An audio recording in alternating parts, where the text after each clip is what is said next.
Alright, guys. I don't know if you can hear the lawnmower outside. My neighbor's mowing the grass. But, you guys have been wanting T2 Book Club. I'm going to give you a double episode today. We're going to go over George Martin's Feast for Crows and Dance with Dragons. I've read both of them a while back. I'm like a couple books past these. I haven't made videos since so long, so I figured I'd go back, tell you what I thought of them, and how they differ from the TV show. So, the last book was Storm of Swords, right? And that was really good. The first book was great. The second book was really good, I think. So this is the fourth book, right? The fifth book, fourth and fifth? What was it, Crown of something? I can't even remember the books. Anyway, so this one is the same time period as the last book, but the last book had like Jon Snow and Tyrion Lannister and all the cool characters. This one goes over a bunch of the shitty characters like Cersei Lannister and Arya, which is kind of cool. And then it gets into the Greyjoys a lot. And who else? Like, I don't remember if there's any Castle Black shit at all in this one. It's like when you're reading Game of Thrones, you kind of enjoy going from place to place because you see the chapter's name of who it's about, and you're like, oh, we're going up to fucking Castle Black. We're going to be like in the cold area, and it gets all snuggly, and you're thinking about you got to build fires to stay warm. And you got this like, what are they going to have to eat? They're going to have some bacon. They're going to have a rasher of fucking gravy or some crap, or like old what's his name, that Cotter Pike. No, who's the guy that always cooks some stuff? Like, what's he going to make? I'm always wondering what they're going to eat. And you got the rookery up there with all their crows they take care of. And like the Castle Black, when I was watching the show, I don't know, I kind of thought of it differently than the way it actually is. Like, the castle's on the safe side of the wall on the bottom level. And then when you want to defend the wall, you got to take this elevator up to the top of the wall where it's just like ice and it's all slick. It's not like a castle, like a wall, curtain wall, whatever. It's more like just a big block of ice. So in the TV show, they kind of portrayed it confusingly. Like, for the longest time, I always thought the wall was like, you got ground level in Westeros, and then you go up the wall, and then it's just like a plateau, and then that's the north, is up at a higher level. But that wouldn't really keep anything out. Because, unless it's just dangerous to like jump off a cliff. You can't climb down the cliff without falling to your death. I guess is what I thought it was supposed to be. I guess it's more like you go, like both of the north and the south is on the same level, and the wall goes straight up in between, and you can defend the wall from the top. Like whoever owns the castle has the means to like take the elevator to get to the top, unless you go through the bottom ways and stuff, which is kind of weird. But was any of that in this book? The Cersei Lannister stuff was kind of boring. There was a lot of filler about Tywin Lannister and like how much power he has, and then I think Tyrion had just killed Tywin at the end of the last book. So this book, like a lot of it was Tywin Lannister's funeral and like how he stunk, and it get into the whole thing with like Jaime Lannister reading the book of the Kingsguard and like how that whole history goes out and stuff, which they touched on in the TV show a little bit, but they didn't get into detail of like all the old famous Kingsguards and the history of the Targaryens. It talks about like how he had to kill the Mad King because he was going to kill everybody if he didn't. And the funeral stuff was kind of boring. It's kind of interesting to hear how they explain, like back in those days you didn't like put the fluids in somebody when they died. What do they call it? The preservation fluids that you stick on a dead body. So he was just like stinking and grossing everybody out, like at the funeral, because he was there for like 3 days, probably just laying there. They put coins in their eyes and shit. I mean, it's kind of interesting, but it's not like as good as the other book because you're wanting shit to happen, but it's not really happening. One of my favorite parts of this book, though, was when this wasn't even in the TV show. This was the best part, and wasn't even in the TV show. So the Greyjoy stuff. The Greyjoy stuff really fascinates me because it's like Christianity. Like, they believe in the drowned god, which is a whole different thing than the Seven or the North gods. It's like they got their own god. And, like, if you want to be the Ironborn, you got to die first. So they got to drown you so that you kind of pass away from your old life, and then they do CPR on you and bring you back. If you can die and come back, then you're Ironborn. So it's kind of like being baptized in Christianity. It's weird. It's like a water god kind of thing. But Euron Greyjoy was the old king that fell off the bridge, you know, and they had to replace him with the king's moot, where they kind of vote on who the next king is by like bringing chests of gold and shit. Like whoever's the richest that can like get everybody riled up enough, then they can get their vote or something. And then there was what was the other one that started with an E? Aeron Greyjoy. And then there's Victarion Greyjoy, which I think they switched him in the TV show. And the Euron was the guy who was trying to like get Cersei like to fuck him and shit, and so he could like join their armies. And he had the fleet at the end, like the last season, you know, that took down the dragons. I think that was Victarion in the books, though, because at the end of this book, he's like on his way to try and woo Queen Cersei or whatever. But here's where it gets confusing, because the girl that's like Theon Greyjoy's sister is called Asha in this book. But Asha is the woman in Winterfell that takes Brandon and those two people from the Swampy Castle. Jojen, and I forgot the other one's name with the spear. Her name was Asha in the TV show, and they changed the Greyjoy girl's name to Yara.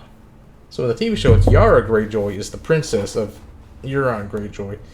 And like in this, at the King's Moot, they're bringing like chests of gold. I think one brought chests of like silver or something. And then she brings like a chest of like pine cones and rocks and shit and dumps it out. And she makes a point. She's like, I'm not offering you gold, I'm offering you a kingdom, because these other guys' plan is to take the north and get like Deepwood Mott, which is like just a bunch of forests and shit, stuff that Ironborn sea people, they don't have any use for none of this. They can't hold these lands. They're just going to be taken back as soon as the war between, you know, the young Stark King, John Stark? I mean, there's so many fucking names I got to get straightened out, but it's been so long too. Robb Stark. The war between Robb Stark and the Lannisters and shit, once that's all over, they're just going to take these kingdoms back, you know, the castles that they took. West Winterfell, which Theon took, and then they went on to Deepwood Mott, and then there's the whole thing with Ramsay Bolton, which I didn't think was even going to be in. I thought it was something the TV show made up, because I'm all the way through this book, and a lot of stuff is happening after Ramsay Bolton stuff, so I'm confused. Like, is Ramsay Bolton just something the TV show made up? Because he hasn't.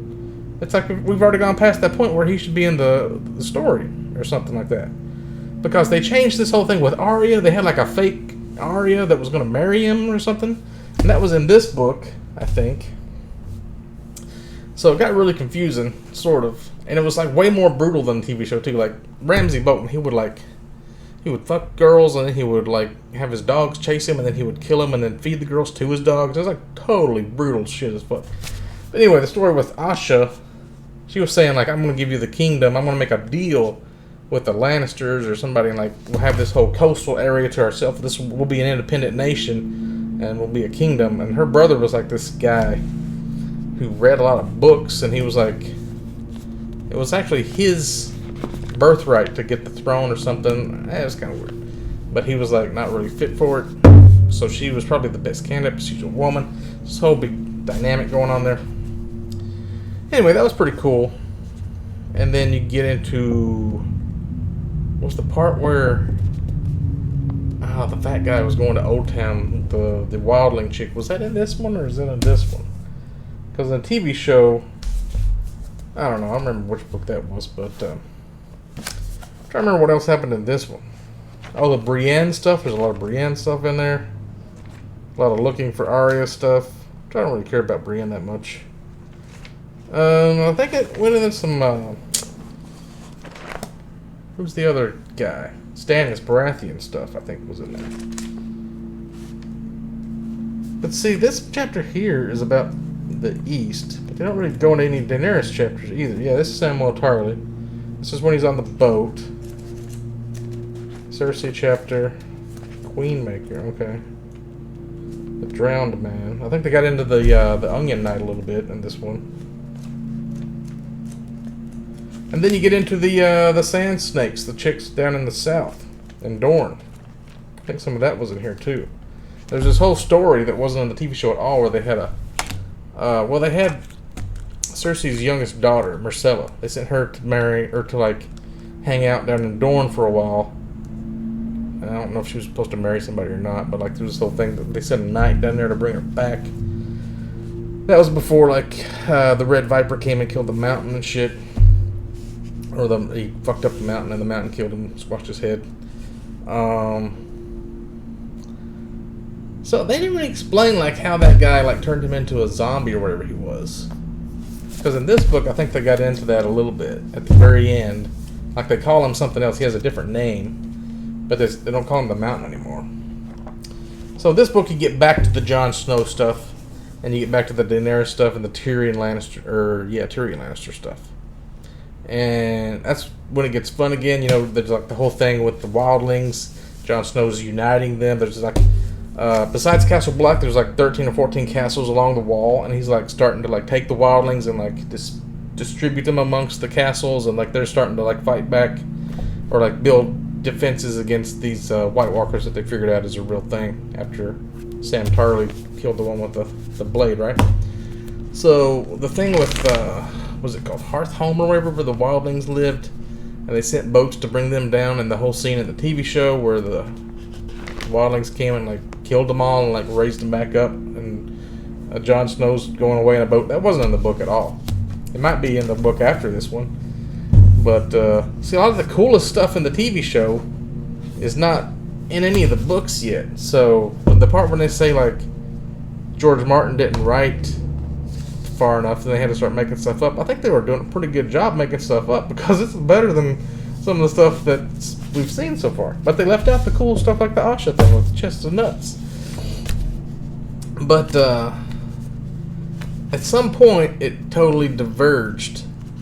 And see, there's a thing with like Daenerys. Like there's this guy that's in Daenerys' army, Strong Belwas. He's like a big fat guy that when they brought out the crazy guy on the horse, it's all like painted up and he's supposed to like have a 1v1 instead of having the whole army fight Marine or whatever it was.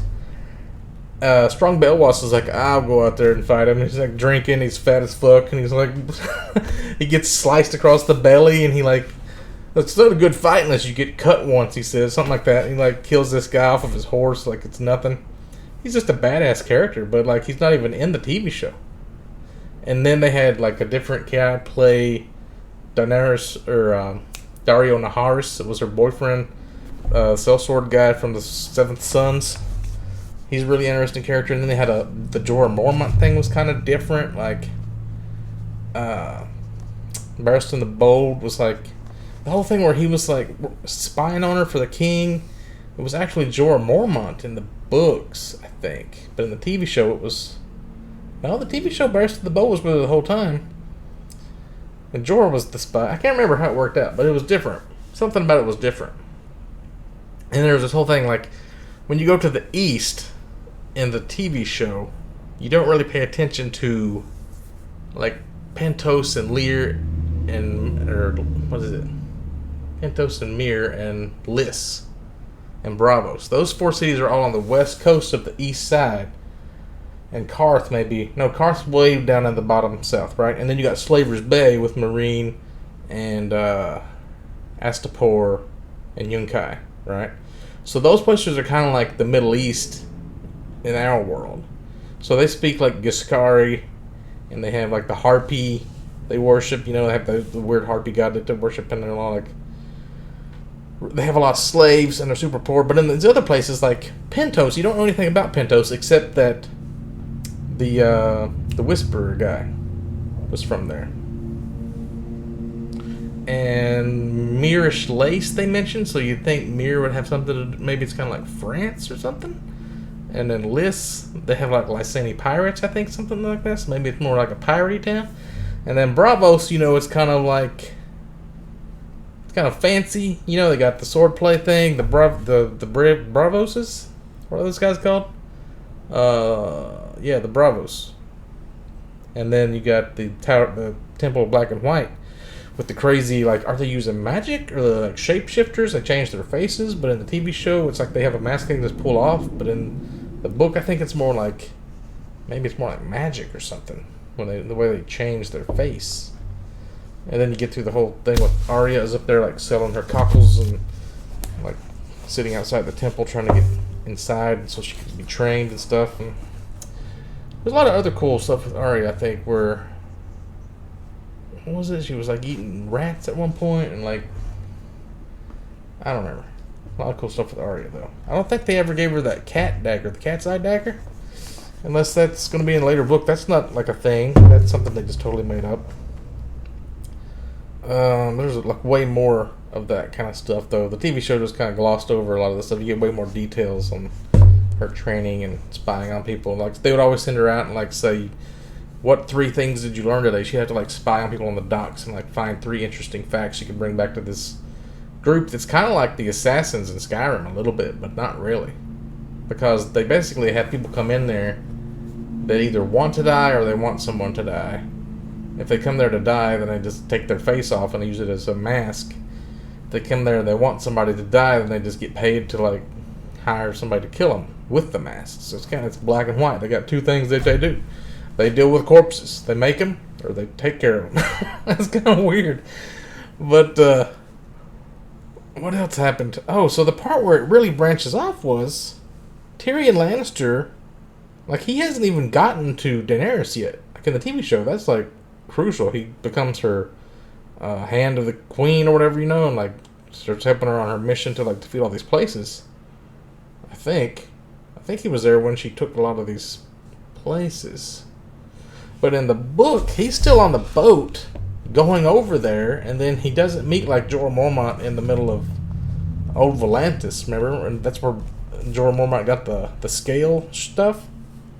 In the books, there's this whole thing where there was this other midget. There's 2 other midgets. They were the ones that were at Joffrey's birthday party or his wedding. They were like, one of them rides a dog, one of them rides a pig, and they joust and they fall off and it's funny.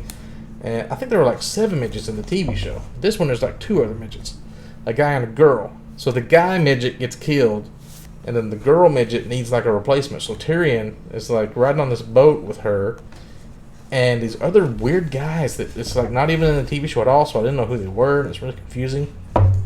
This other whole arc kind of appeared where Daenerys' cousin, like another Targaryen with a claim to the throne, appeared, and like he was gonna like try to form an alliance with Dorne and try to take over the Westeros like she was doing, and I think he got killed or something, or they sent somebody from Dorne to like marry Daenerys, but she rejected them because she was already engaged to this other guy, Loras Dosmer or something. Like all the weird Giscari people, the slavers and the slaves, all these weird names are really confusing. Lorak, Zolorak, and all kinds of weird shit like that. But like she married one of these guys, so she couldn't marry this other guy that was coming to try to wed her and form an alliance with Dorne, so she had to reject him, and that kind of started this whole thing. And there was like a rebellion with the Sons of the Harpy, and she's still waiting on her dragon to come back because her dragon took off, and they tried to like let her other 2 dragons out. And then Daenerys, I think it ended like Daenerys was like way up in the north with the other Dothraki guys that show up. And in the TV show, I think she just comes back with an army. She like immediately like becomes queen of those Dothraki too because she's got that dragon by her side. And this one's like the dragon's like don't give a fuck about her. He's just like up on his mountain eating shit, and she's down there trying to survive. And she's like starving and dying of thirst. And then the Dothraki come and like I don't know if she even like I don't remember how it ended exactly. It's been a while. I think she maybe convinced them that she was amazing. But then, yeah, what all happened? So, like, Tyrion's on this boat with these weirdos, and he's playing this game called Sivas, which is like chess, and he's kicking everybody's ass, and he's making them mad. And then, like, he gets sold to this merchant, or this really rich guy, who happens to also be at the fighting pits that Daenerys reopened, so that, like, she's against slaves and stuff, and, like, having people fight to each other to the death. But they were having none of it. They were like, no, we got to have this shit as part of our culture. We love having people fight to the death. She's like, okay, I guess you can fight to the death. And then when she's watching the first fight, they try to poison her husband. We think her husband's the one that did it. With honeyed locusts that have been poisoned in grapes or something like that. Because he was the only one trying to get her to eat them. But I think Tyrion had got this girl Penny. She's the female dwarf. They had been doing this little stupid jousting act with the pig and the dog thing. And they were going to just pretty much have them killed at the end of the fight. In the fighting pits. But somebody paid so they wouldn't do that. And then Tyrion realized that they were fucked. So he's like, I'm going to go join the Seventh Sons with Penny. He didn't really care about Penny, but he joined the Seventh Sons. He paid him some money, or promised to pay him money because he's a Lannister and they always pay their debts and shit, right? So that's how he got out of that. But he still hasn't met Daenerys yet. She was there watching him fight, but she didn't recognize him, I guess. But in the TV show, he met her way earlier than that. This is a way roundabout. Jorah Mormont, I think, also was with them because they met up with him on the boat. He never did get that scaly disease thing yet, I don't think. He was just really depressed, and he was fighting with them in the fighting pits or something and then he joined the Seventh Sons with him like that. It's really confusing. So a lot of the stuff that's happened in the book now is totally different than what happened in the TV show, so it's really hard to keep track of what's real and what's not. The thing where the White Walkers killed a dragon and made an undead dragon, no, it's not in the books, it's not part of it. As cool as that was. What else? The thing where Cersei blows up the whole town with the green fire stuff, not happened. It was cool watching her languish in prison because you hate her as a character, but then you also hate the other guys, the Sparrows, because it's Christianity, it's religious bullshit. You're fuck these religious guys, hope she blows them all up. But she hasn't done that yet. They finally let her free because she did that whole Walk of Atonement. Shame! They shamed her. But she's not really, her son still doesn't he's not on her side anymore. Her uncle doesn't like her. She had to admit that she's been fucking all these other people behind everybody's back. And everybody knows she's a bad person, but she hasn't blown anybody up. So I don't know what's going to happen. Maybe that's why he can't write the next book, because the TV show is so far off of where the book is at that he'd have to redo everything. So I don't know how that's going to work out. Still, highly recommend Game of Thrones books. I think there's another one that is a prequel or something. There's another TV show coming out, and they already got the title of the next book, but I don't know if anything has been released on it yet. And there's some other prequel books that you can get. But yeah, I got some other book reviews I need to get working on now.